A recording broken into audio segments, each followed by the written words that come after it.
Welcome back to the Canny Marriage School. In today's video, I want to be talking about something so interesting, especially for those people that are yet to say I do or to pop that $1 million question, will you marry me? Welcome back to the Canny Marriage School. Hey, marriage scholars.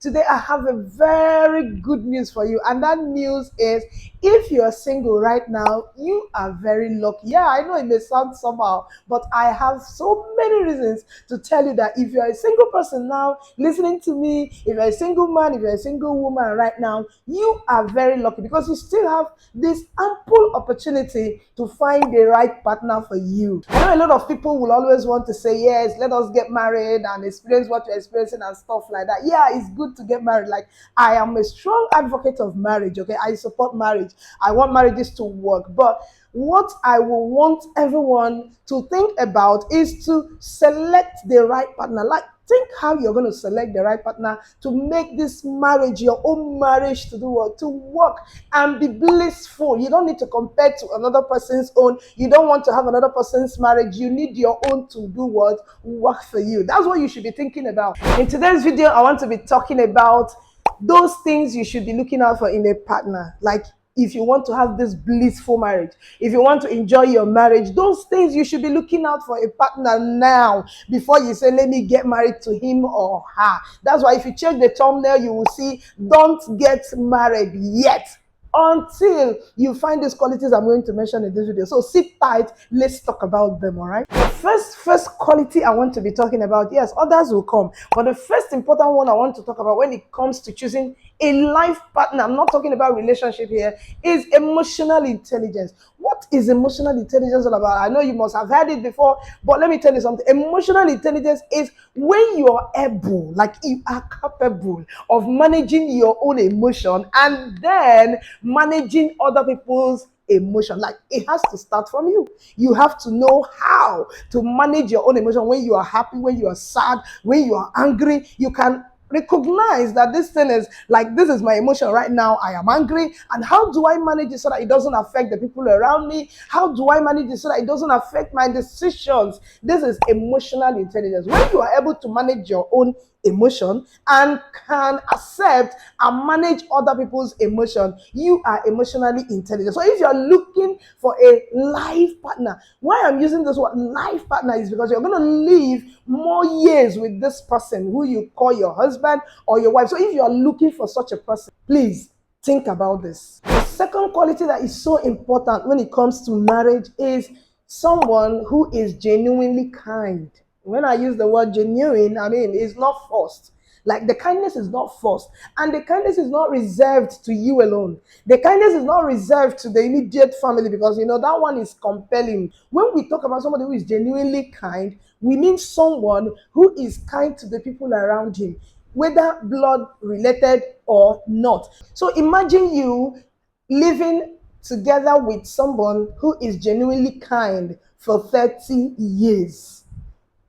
As your partner, how blissful would that be? I mean, even when you are angry or when you guys have issues, as couples do, he or she will not allow it to affect maybe his or her help to you when you are in need. That's why you really need to look for someone who is genuinely kind. Because even when they're angry with you, even when they are not happy with you, they will always extend their hands to help, because this is who they are. Like, they don't force it. Nobody compels them. It's in them. I mean, you really need to live with that kind of a person. Like, I will always tell you, when you're looking for a life partner, always bear this thing in mind, that I can live with this person. So if you are looking for a life partner, don't be thinking of marriage. That word marriage is confusing people. Think about life partner.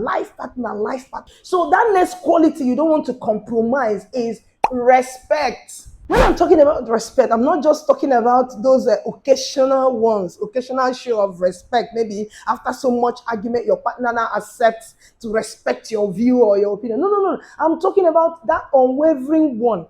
Like, that level of respect that the person, your partner, recognizes your individuality, that you have your own perspective, that you have an opinion worth listening to. I mean, if you don't want to spend 40 years always feeling like a fool because the person you are married to doesn't have respect for you, please calm down and look for somebody who respects you. We often talk about love. Everybody throws it out there. I love you. I love you. Love, love, love, love, love. It's just like a life anthem to many people, but they don't understand that love is not even easy. Because love will hurt you. Love will make, if I disappoint you. When you are loving somebody, you are going to pay a high price. In fact, so much sacrifice you will make just to make sure that that love remains. And this is the kind of love you need in a life partner. Unconditional love. If you love me when I'm happy, if you love me when everything is dandy, if you love me when there is money, you have to love me when there is no money. You have to love me when I'm angry. You have to love me when I'm sad. This is what we call unconditional love. You love his strength, you love his weakness. Simple. Let me ask you this question. Do you love yourself?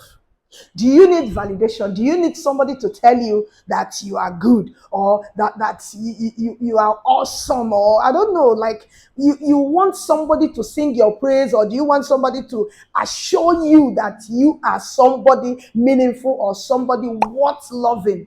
Then you don't have self-love. So if you're looking for a partner, make sure that this person has what I'm calling self-love. I know you don't understand this, but what it means is that this person can be independent, and as in, they know who they are. Their self-worth is up to par. They have that feeling of self-worth. They understand themselves. They are confident in themselves. They don't need somebody to sing their praise. I mean, do you want to sing somebody's praise for 40 years? Do you want to be giving somebody this validatory speech all the time for 40? That is, the person needs validation. Every day you are going to, is there an idol that you'll be worshiping every day just to make him feel good or make her feel better? Or no, no, no, no, no, no, no, no. You don't need that. We often say that marriage is so uncertain, or is filled with uncertainties.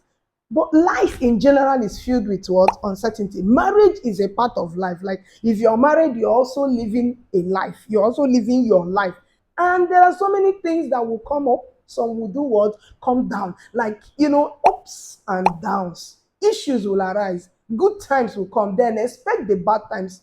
Of course, they will come. Now, do you want a partner that cannot be resilient enough during the times of hardship, during the times of lack, during the times when things are not working the way it is projected, or how you forecasted, or how you planned it? You don't want such a partner who cannot stand by you and weather the storm together. Just because maybe life tumbled them upside down, you see them, they become alcoholics. You see women betraying their marriage vows, their marital vows, just because the man is no longer bringing money into the family. Let me tell you, when you're looking for somebody that you can spend your 40 years of life, I'm giving everybody 40 years, God will add more anyway. What I'm saying is, if you're looking for somebody who will spend 40 plus years of your life together with you and weather the storms of life, look for somebody who can be resilient, not somebody whose strength is small in the face of adversity. There is one particular one that you shouldn't overlook, and that is what? Effective communication.